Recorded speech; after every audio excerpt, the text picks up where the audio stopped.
I don't know, maybe you want a Dungeons and Dragons monster that is capable of potentially wiping out a god power tier party. Throw Pinkie Pie at them, because Pinkie Pie's special ability is powered by chaos magic, and chaos magic is quite special and unique in the way it works. As you might have guessed, it's quite chaotic. In Dungeons and Dragons terms, this is easily represented by the wild magic effects. However, in Pinkie Pie's case, imagine if a wild magic sorcerer had full control over the wild magic and then decided to had full control over the wild magic, but has no idea how to actually fully utilize it. It just happens. That's basically Pinkie Pie.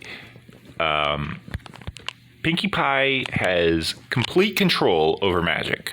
So Pinkie Pie would essentially be the equivalent of trying to fight the goddess of magic, Mystra, or Mistral, depending on which era you're playing your campaign in. If it's before or after the Spell Plague, before or after Mystra or Mistral has had the super high level spell cast upon them, which attempted to steal their divinity and failed. It's one thing people need to remember about the Spell Plague is the Spell Plague was caused when someone failed to steal Mistra's divinity. They tried, and they nearly succeeded. They were nearly, successful. They almost did it, and then they died. Well, they didn't die. They went insane, and then they died. Mostly because they were murdered, because the people were like, this is happening? No. And they just murdered the guy that was trying to do it. So, yeah, that's not going to be a thing that happens. And this is also the reason why there's no 10th level magic in D&D, is because this guy tried to steal Mistra's powers for himself. He was like, oh, well, Mistra's the god of magic. And there's not enough magic in the world. We need more magic. Mystra can make magic. We can just use her power and we can make more magic. And they tried to capture her power, and they did capture her power. However, they then realized that 90% or, half of her power was being diverted to repair all of the damage caused by all of the magic being used. Because magic is not free. And they realized this a little bit too late. And in the process, they found themselves facing off against what is essentially a nearly infinite drain on their soul, because that was where Mystra was getting her magic powers from. Was she was using her soul to power the magic of the world. When Mystra no longer had control over that power, the power fell to the next in line, which in this case happened to be the guy who cast the spell to try and take Mystra's powers away. And this guy was not the best suited for the job, by which I mean the guy died. Clearly something went wrong. Clearly he was not prepared. Things happened. People died. Simple. Just Plain and simple. Things happened. People died. So as this situation rapidly unfolded, they quickly found themselves with what's known as an inevitability. The person found that they were incapable of action. They could not do anything. And the reasoning for this is quite simple. If they had moved, so much as moved, even an inch, they would have found themselves getting torn apart by the forces which were keeping the realms together. And this was option A. This was the good option. Getting your soul torn to shreds was the good option. And you may be wondering, if that's the good option, what's the bad option? What's option B? What's plan B in that scenario? Plan B was, if he does anything, all magic everywhere fails. All of it. Not only that, but any magic that's currently being cast when he moves will explode into wild magic that will essentially create a 9th level fireball at their location, simply because they were casting a spell. Any spell. As long as it was not a divine spell or a druidic spell. Those two spell effects were fine. Those two were safe. To a degree.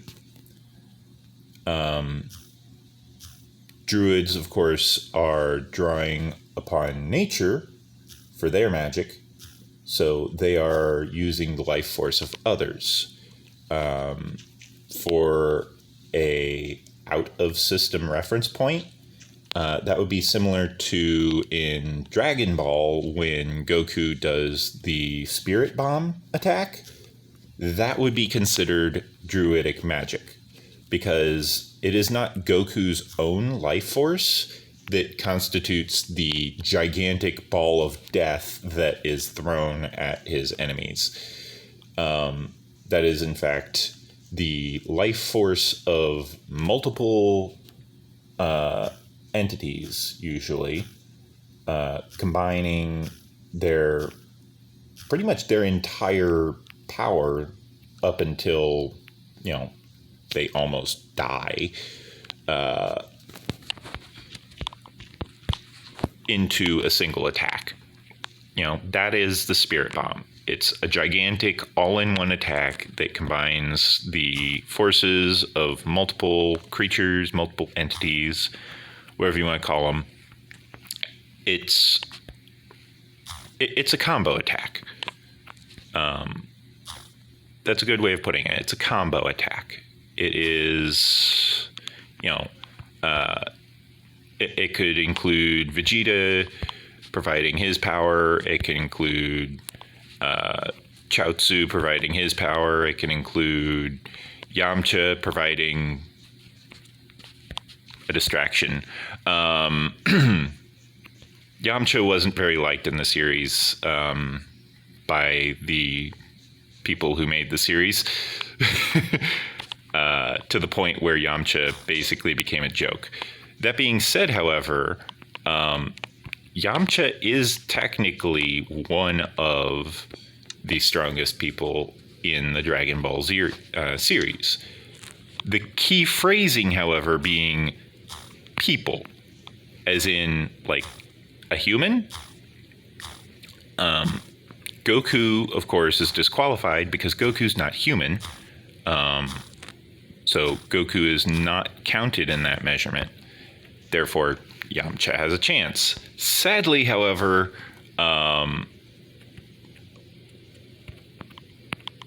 while Goku is not counted in that, Krillin, sadly, is counted in that, and Krillin is more powerful than Yamcha. So Yamcha is not the strongest. However, Yamcha is still one of the strongest. As Yamcha is still capable of doing things such as just stopping bullets. So Yamcha has skills. He's just nothing compared to people like Goku and Gohan. And I'm using people in the vague sense there. As Gohan and Goku are, of course, not human. Goku being a Saiyan, which is an alien monkey race of some form. And Gohan being the child of a Saiyan, even if it is half human, Gohan and Gotenks as well, and Tanks and Trunks and like all of these various forms of superpowered entities, they don't qualify as human because they're not human. So like it would be the equivalent of trying to call Boo human. The pink guy. The pink guy is, of course, not human, clearly. I mean, he's a giant pink shape-shifting puffball, basically. Not to be confused with Kirby, which is another giant pink shape-shifting puffball. They have very similar abilities when you think about it. Both made by bad guys, both shape-shifting, both pink, both puffballs, capable of floating for extended periods.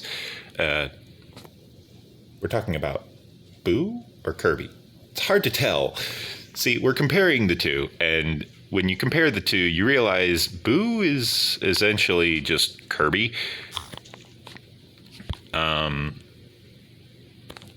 Like, you can't really differentiate too well between them because they're so much alike. And that's both a good thing and a bad thing.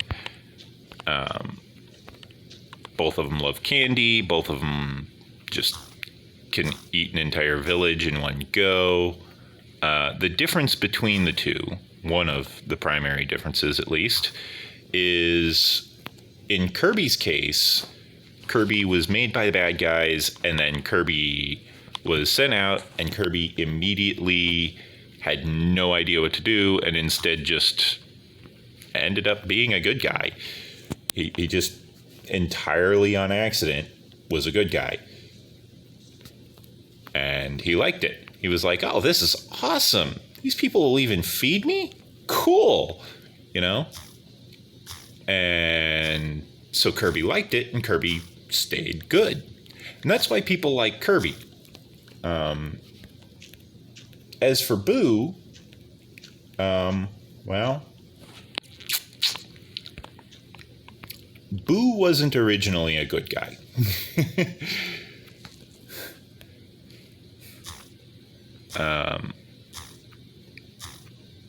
Boo learned to be a good guy eventually, and that was primarily exclusively just because Goku allowed that very small chance where, you know, Boo had a second chance. If Goku hadn't given Boo another chance, Boo would not have been a good guy. Boo would have been a very bad guy. Majin Buu, of course, being the reference to the evil Boo.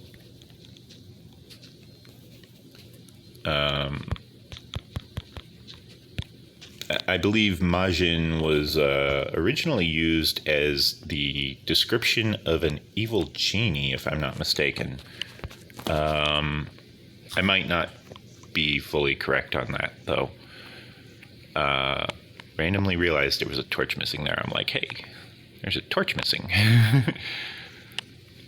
So yeah, like Dragon Ball has its own series of problems. And so does My Little Pony, of course. Any series of a large enough fan base is going to run into such issues.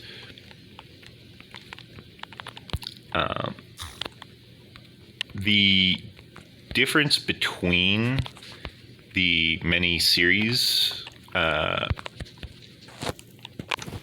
many different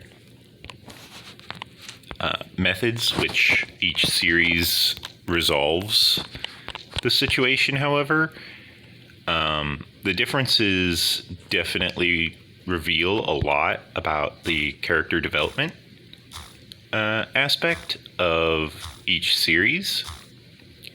And even without the developer input, we're capable of understanding a very large swath of the universe simply through their characters.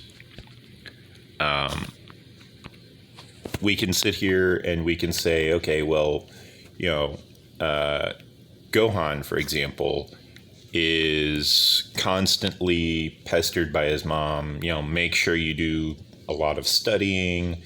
You don't want to just end up being good at fighting like your father, because that's literally all Goku's really good at, is just fighting. So you don't want to just be good at fighting. You want more than just fighting. You don't want fighting your whole life. Don't be like your parents, son. Be better. Get a good school. Graduate. All this, that, and the other stuff, Which is, of course, a decent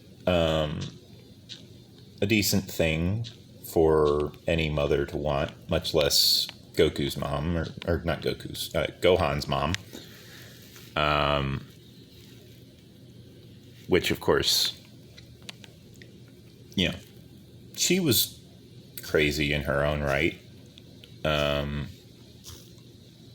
She had issues.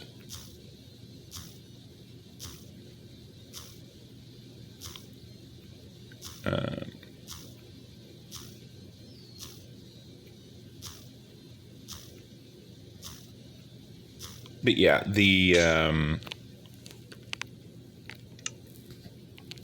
motivation behind Gohan, of course, going to school and studying and becoming this amazingly smart person, was entirely driven by his mom wanting him to be better than his family. His family was a bunch of misfits and problem people, and she didn't want that for her child. And that's understandable.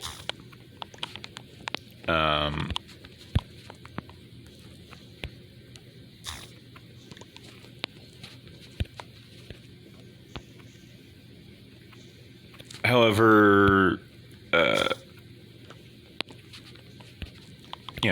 the way she went about it was probably not the best way.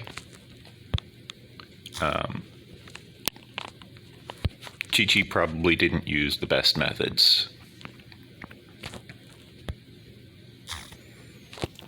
It was very likely that Chi-Chi did not use the best methods.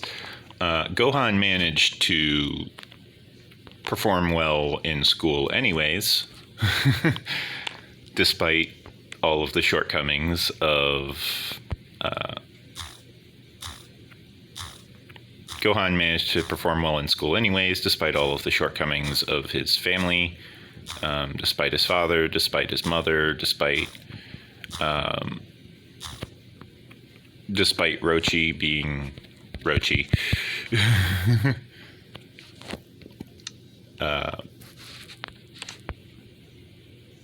Despite Piccolo being Piccolo.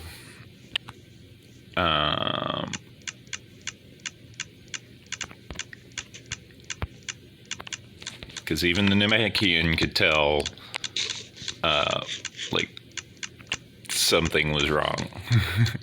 Even the Namekian saw how much this was just going to go so wrong.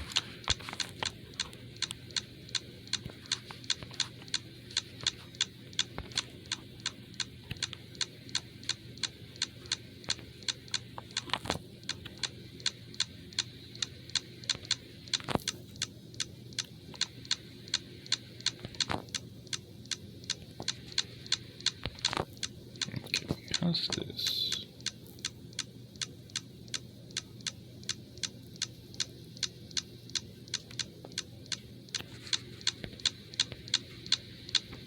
Okay, that worked.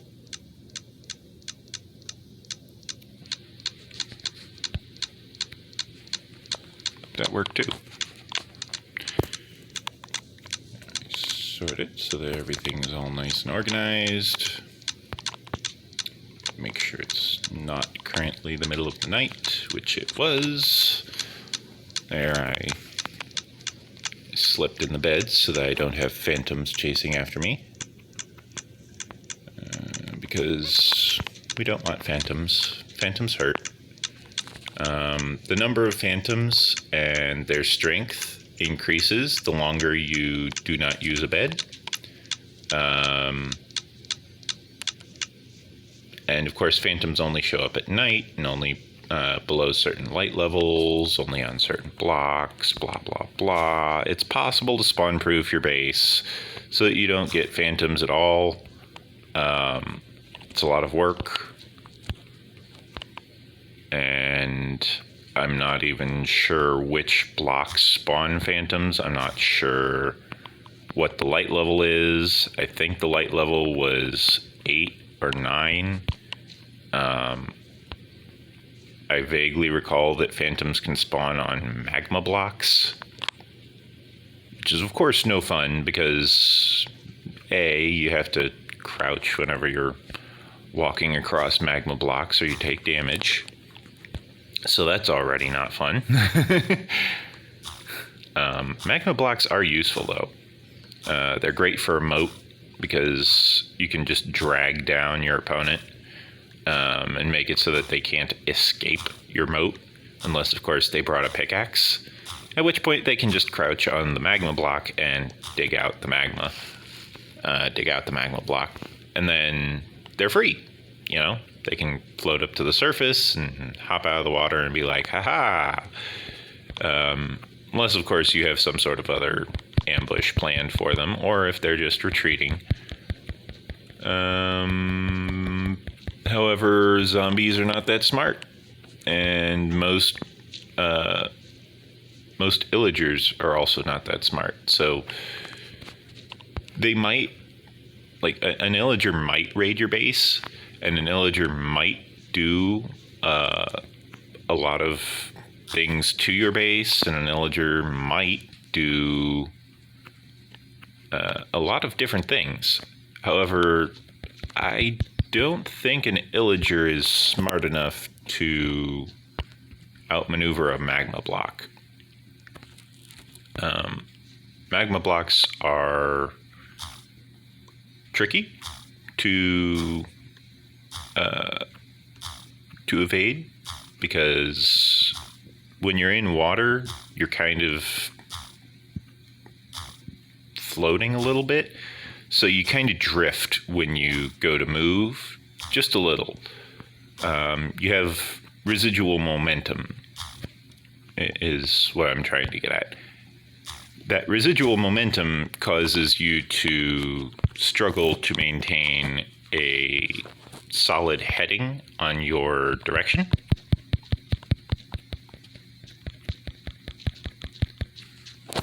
And that, of course, causes a lot of problems when trying to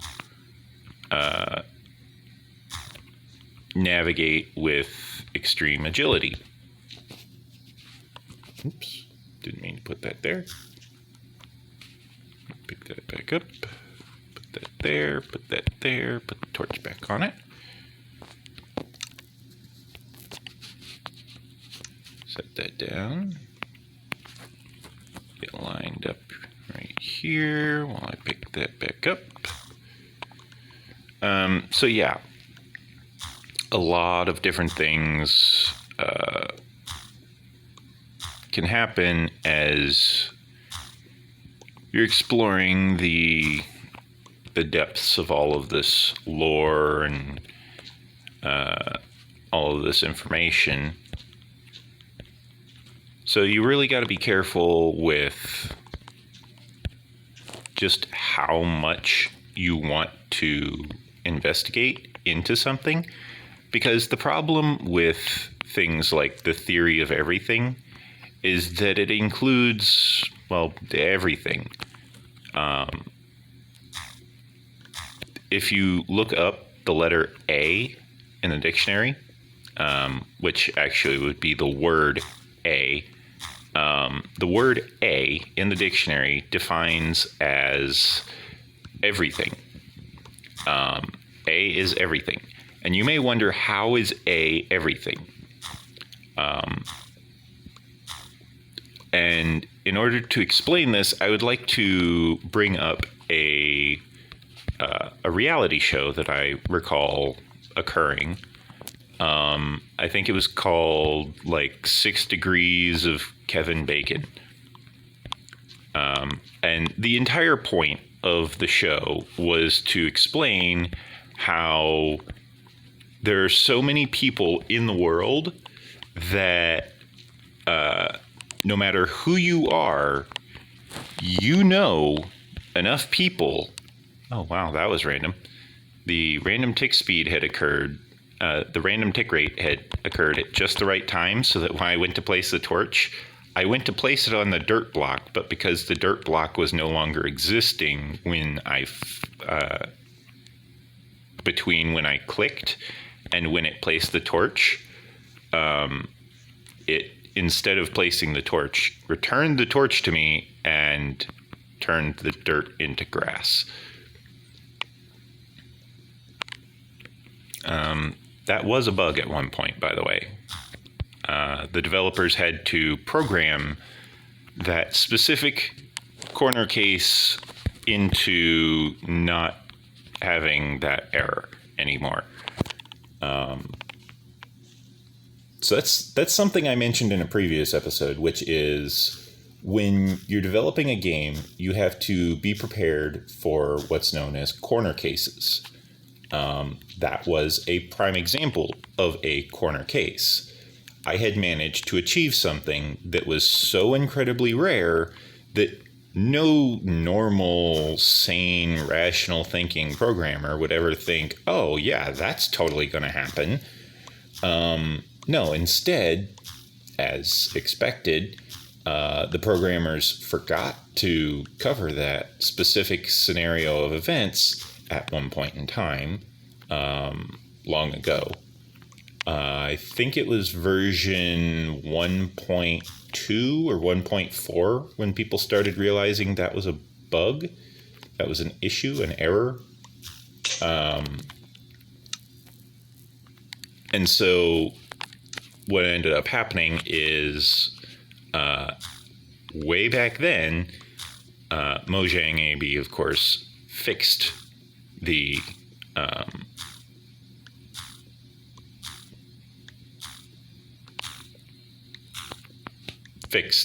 issue, and now we don't have that issue. At the time, however, lots of people were losing torches because they were not capable of placing a torch on a block of dirt that was in the process of updating to become a grass block. And so the developers went in and they were like, hey, we need to fix this bug. People are complaining about losing their light sources, so people need light. That's kind of part of the game. So we need to make sure that people can get light. Like, can people light up their base? If yes, great. If no, something's wrong.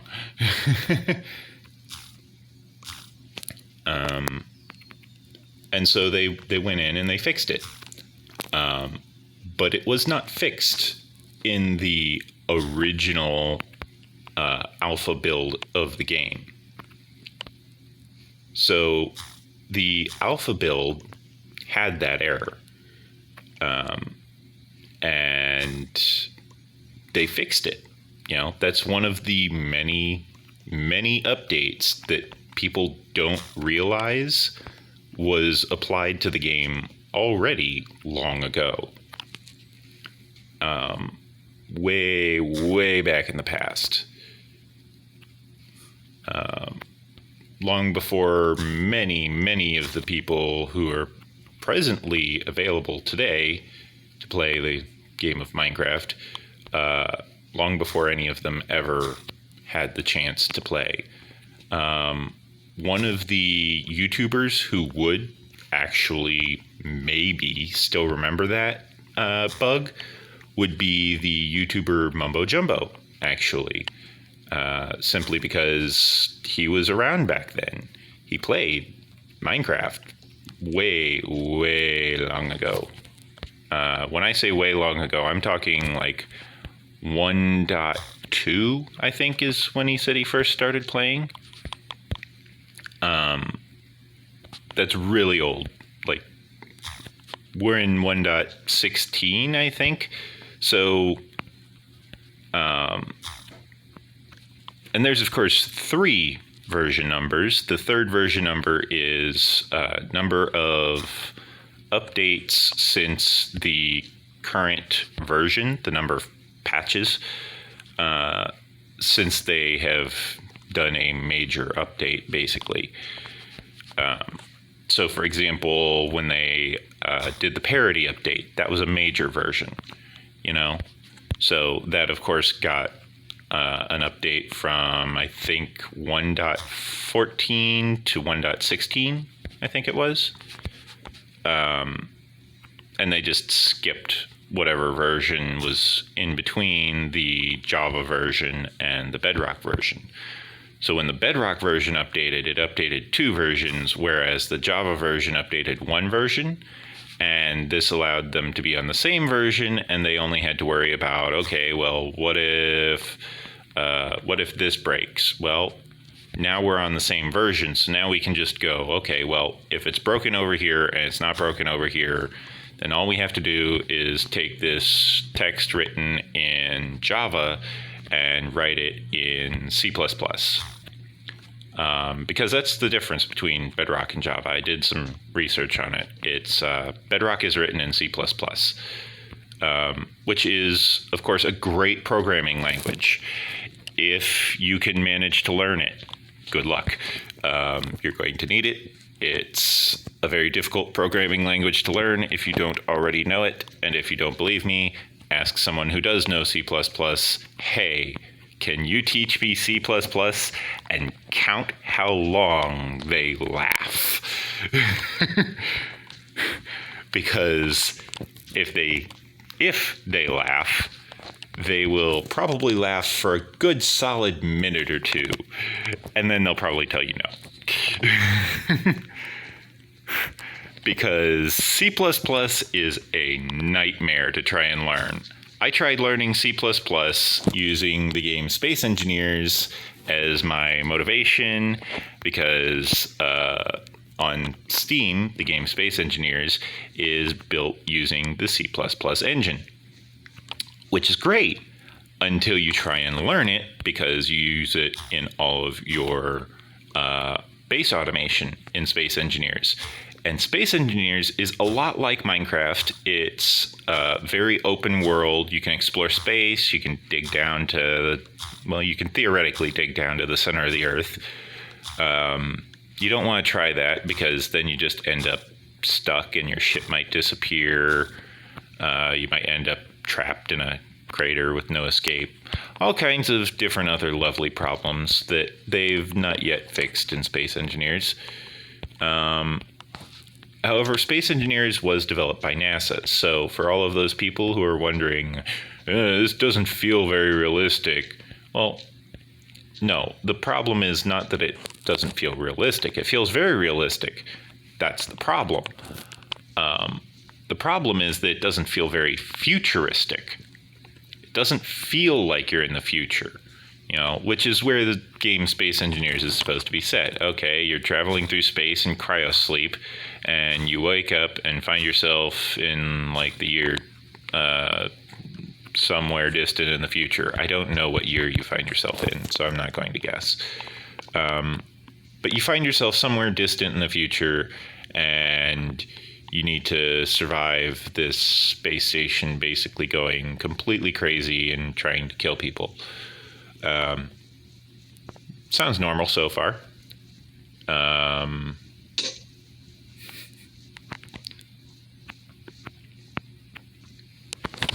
So yeah, that's Space Engineers. That's the opening sequence of events.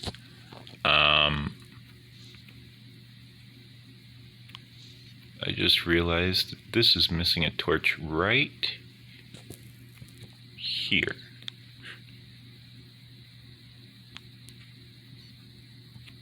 And here.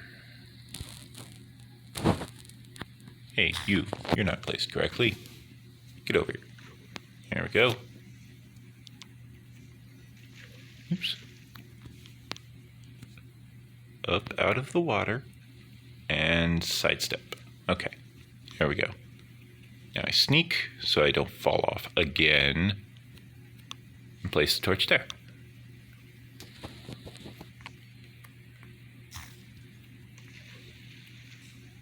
Because that one's placed correctly, I don't need to have that torch there. This one, however, is not placed correctly. So I want to put this here. Whoops, wrong spot. There. Okay. Sorry, OCD. Obsessive compulsive disorder. Apologies. That one I'm just leaving like this because it's lighting up 2 deep and not 1 deep. So I want as much surface level light as I can get, since I don't have any underwater light sources placed. I have underwater light sources that I can use, I just haven't placed any. That would be, of course, the jack-o'-lanterns over there. Which, if you're not familiar with this is actually my map. I need to update it anyways. As you can see, I've been working on the base a lot. And the way these are set up is simple. I just have a jack-o'-lantern, and then I put a picture frame on the jack-o'-lantern. Here, I'll even pick up the picture frame so that that's right next to the dirt. Can I pick it up before the dirt? Yes, I can. Okay, so I've got my item frame, I've got my map, and I've got this jack-o'-lantern here.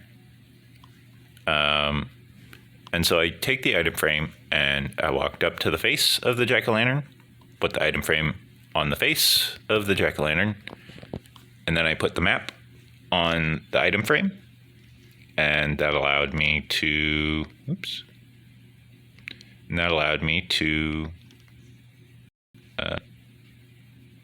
simply just update all of the various parts of the map that I needed to update.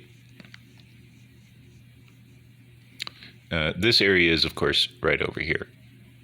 It's actually this way. But yeah. So yeah, I've been busy working on the base, as you can tell by the map.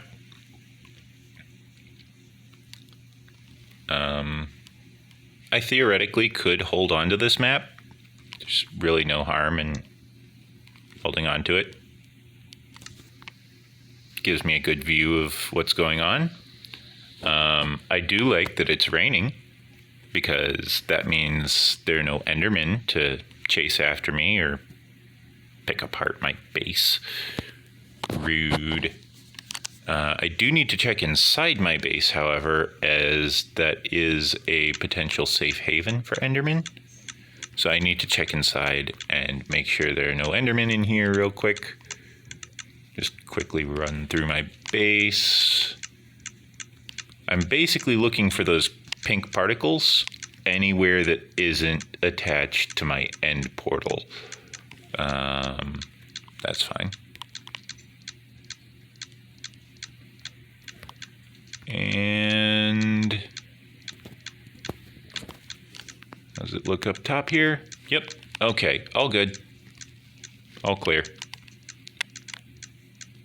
So I close that door, close that door.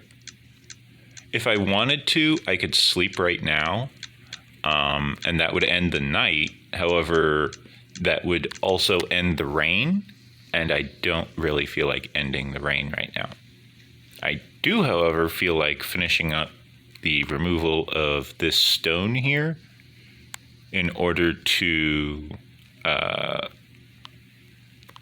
make it look better on the map, basically.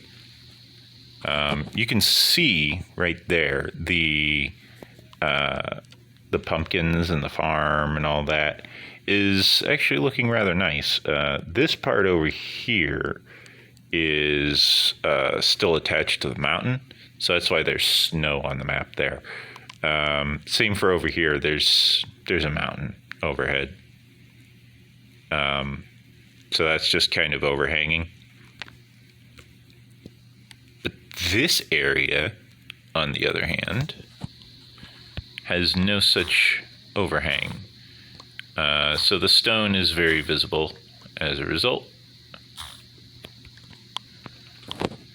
And I'll just dig it out. I dig around the torches at first so that I don't get rid of the light level. This allows me to work in relative safety with lots of breaks, should I need them. And I do believe my video software is probably snipping this into a third video already.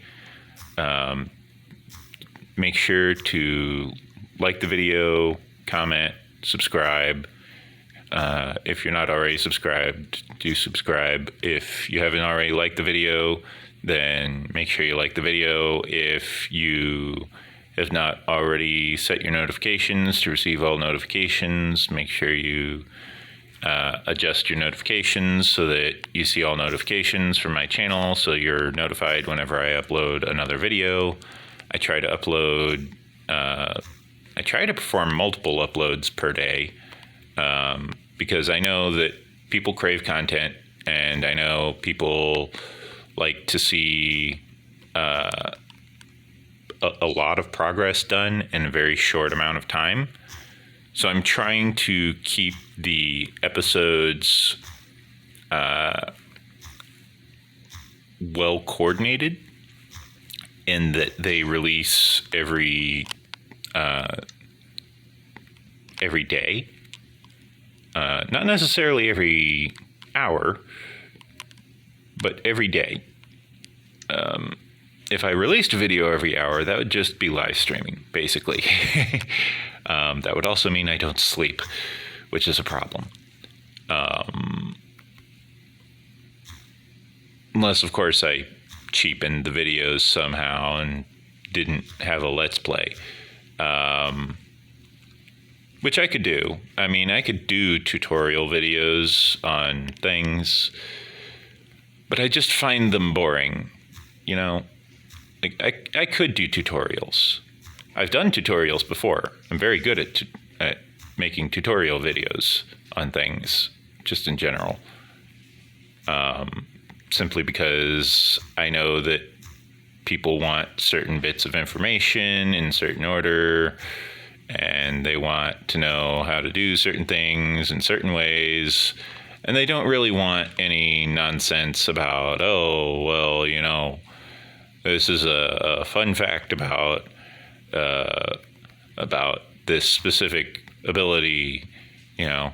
Instead, they just want the information that they want, and they want to be capable of utilizing the information, which is, of course, why my RPG-MO tutorial on the farming mechanics is so great. You know, I think to this day, I think that's actually probably still the best farming video tutorial that game actually has. So that video is doing very well for what it is. Amateur and not very planned. It wasn't planned. That video had no script. It was just, hey, here's a thing. Let's start walking through all of the process. And I did set up a little bit for that video, specifically because I wanted to demonstrate certain aspects of how to perform certain actions under certain situations, and why those actions might sometimes require specific behavior. So I had planned that much, but beyond that, I had not planned any of that video. That was just me basically waiting for my crops to grow. Specifically, if you check which crops I'm growing, if I recall correctly, I think I was growing a very rapidly growing crop in that video. And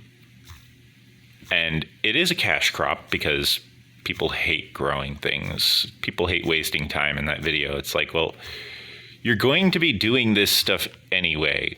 Well, yeah, but I want to be the best. It's like, okay, are you the best at farming? No. Are you going to be the best at farming? Because that requires a time investment. If you want to be the best, you need to be the best. You know, you have to actually invest all of this time into growing all of your skills, not just some of your skills. So if you're going to need to do this stuff anyway, why wait? You know?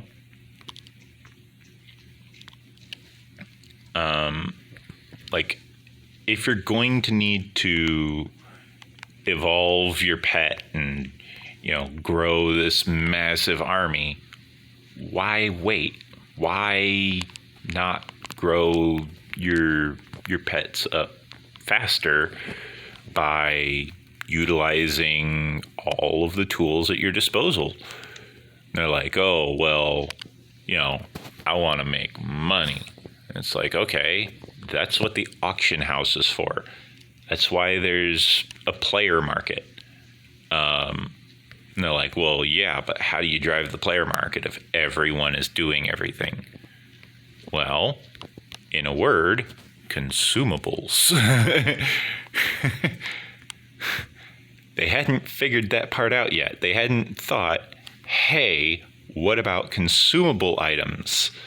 You know, I mentioned before that I used to play Final Fantasy XI, and, you know, people could not figure out how I was making so much money, despite the fact that I was not a real money trader. I was not very well versed in all of the different tips and tricks and tools of the trade and all that stuff. How was I still, like, competing? How was I doing all of this? What was I doing that was setting me apart from the rest of the group, the rest of the world, in fact? Because I was playing a globally deployed, massive multiplayer online role-playing game. So what was I doing that was keeping me competitive enough to maintain my skill level amongst my friends online, as I continued to train up my skills and grow my character? They couldn't figure it out. So finally, one person did actually ask me, and they said, hey, how do you do this? How do you constantly do that? Like, what are you doing that is garnering such immense levels of experience and money, how are you affording all of this? How are you doing all of this? Because I know you. You don't have a computer. You don't, like, read up on this stuff. Jump over the lava. It wouldn't have hurt much, but still. I don't feel like running through lava. They knew me. I did not have access to the computer. I was not utilizing the vast quantities of knowledge available on the internet. And they had no idea how I was still capable of maintaining my levels of knowledge and maintaining my levels of skill, even. They just could not figure it out. And so they asked. Valid tactic. Can't figure something out? Ask questions. Works like a charm, surprisingly. Oh, that's gravel. That's andesite. Oh, that's also gravel. What the heck? Oh, that's all... I'd filled it in with the wrong block. Of course. I'm sure someone noticed that in advance. Which probably means... No, this is also gravel. Okay. So it was just the one time I made that drastic mistake.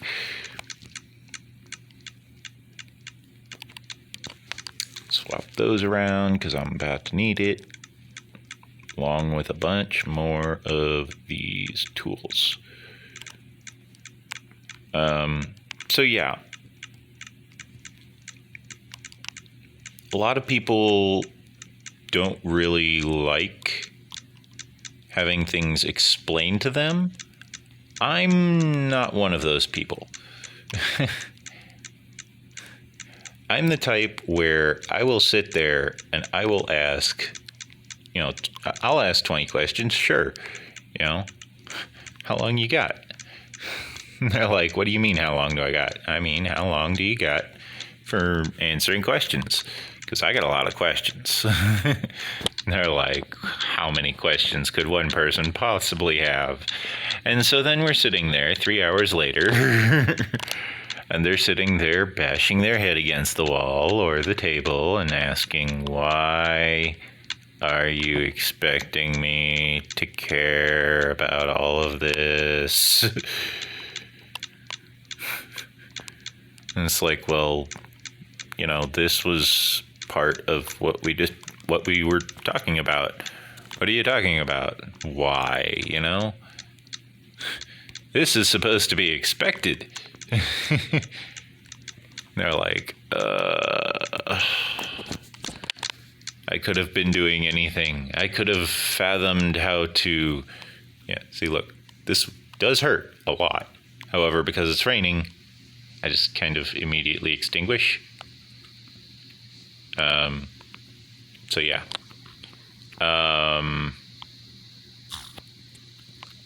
But yeah, the capacity of a person in trying to comprehend the values of certain aspects can definitely alter a lot of the outcome. I forgot what I was talking about. So, my bad.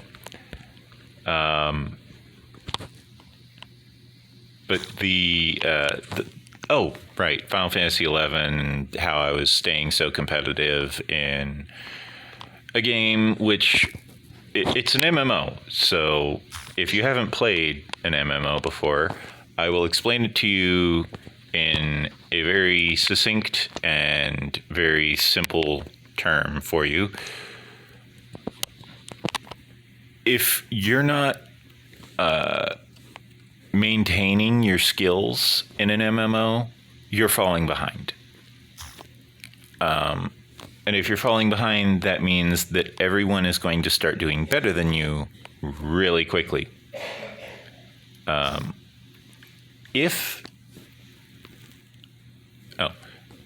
suppose I should mention now, since it's roughly the time for my video to stop being 1 hour and start being the next hour, make sure to like, comment, subscribe. I release new content every day. Make sure to hit the notification bell so you're notified of new content. I do enjoy the comments. The comments do help my channel get more viewers. The likes on my videos helps my channel get more viewers. The subscription to my channel helps my channel get more viewers. Basically, anything that you can do to help me will help my channel. If you want to give me money, I have a Patreon page. I have a link in the About section of my YouTube profile. Feel free to check it out. Feel free to look it up. I would welcome having a sponsor. Pay me money in order to make more content like this. I would probably invest that money into a better gaming setup so that I'm capable of releasing better quality content, as well as releasing the content possibly even more rapidly. Like, I might end up doing a video scheduled for release every 3 hours if I had a sponsor, which would of course just mean constantly playing Minecraft for quite a long time, which I don't mind.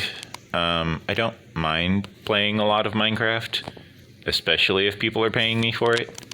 The main throttle point is just the video editing and the uploading.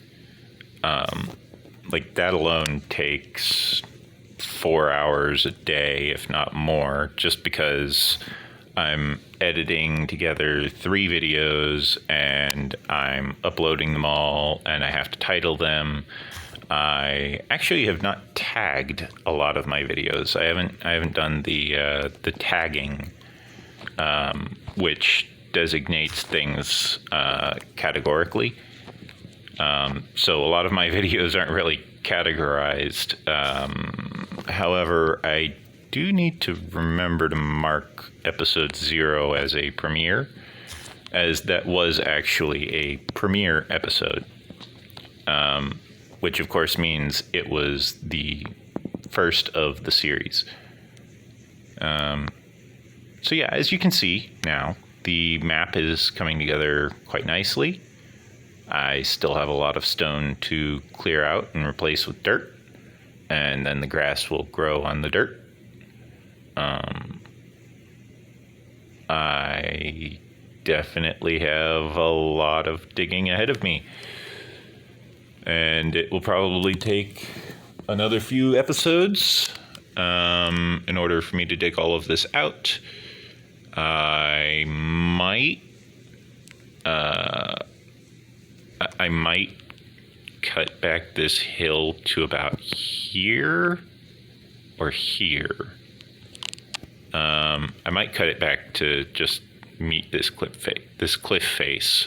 So this line of torches could be where I start the cliff. That being said, I kind of want to start it a little bit further back, so I might start it here instead, or here even, simply because of how steep of a descent and how far that descent is for this cliff. So let's see, 1, 2, 3, 4, 5, 6 pairs. So that's a dozen blocks that I need to cross the distance of, and the ocean starts here. So 1, 2, 3, 4, 5, 6. So I'd need to start the cliff like here. Or here. Here would work.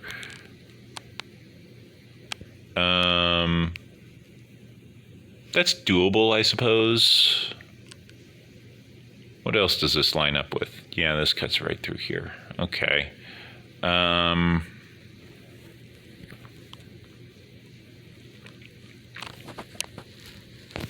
The reason why I want to start it way back here is because of coal.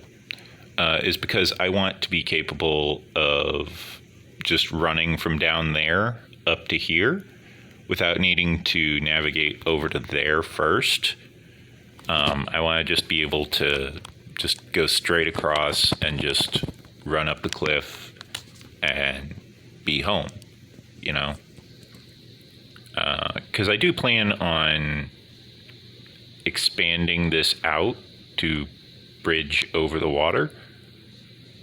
Alternatively, what I could do is I could build that up and expand it over here, and I could have an entryway at that level, but also an entryway up here.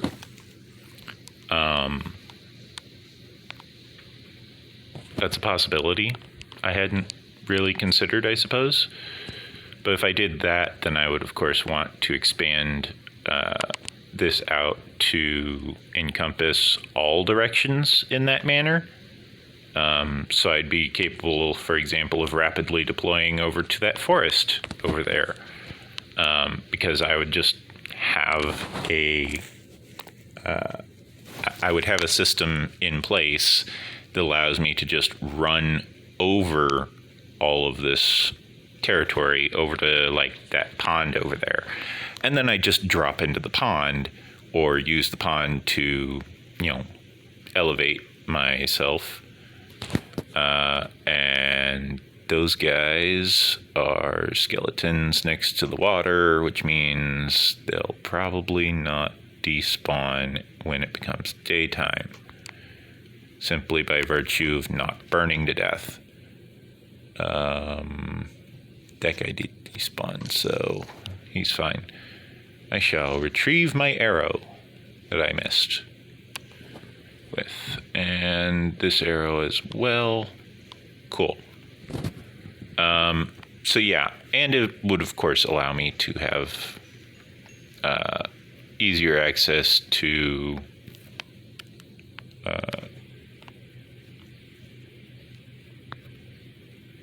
returning to my base whenever I need to go jumping off a cliff to handle monsters, such as right now. Speaking of monsters, I need a monster breath. Because I need to be capable of handling this skeleton while they're submerged. Skeletons don't swim. They'll just sink to the bottom of the water every single time. Like this guy.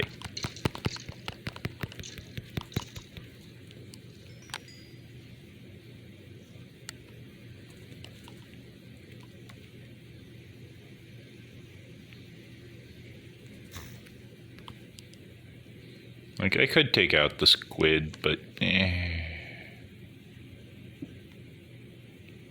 have bigger problems, you know.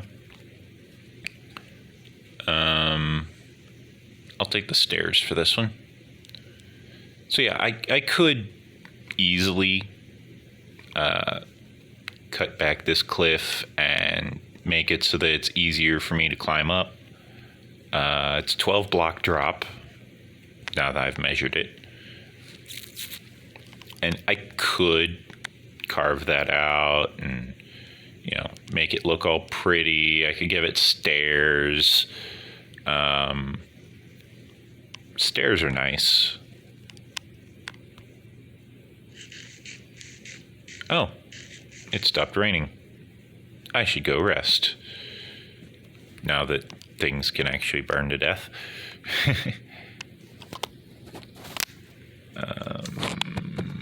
Deposit those and then go back to the base for some rest. Sleep through the last half of the night.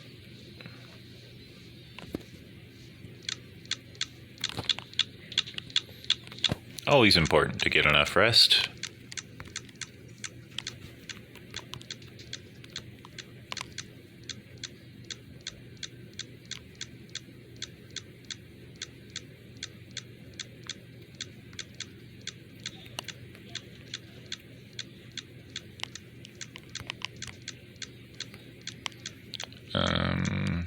So yeah.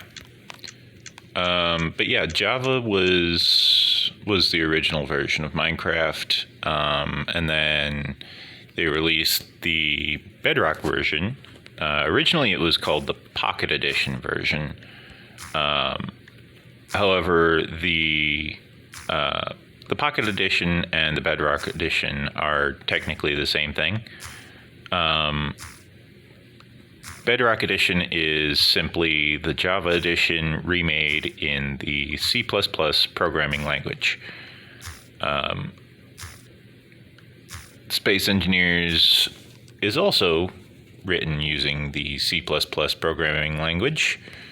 And the studio which produced Space Engineers worked with NASA to make sure that a lot of the calculations were accurate.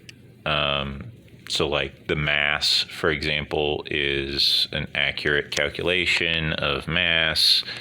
You don't have to worry about, is this going to be not useful information if I'm going to be using this in another simulation, which uses more realistic mathematics. It's like, no, this is realistic mathematics. So you don't have to worry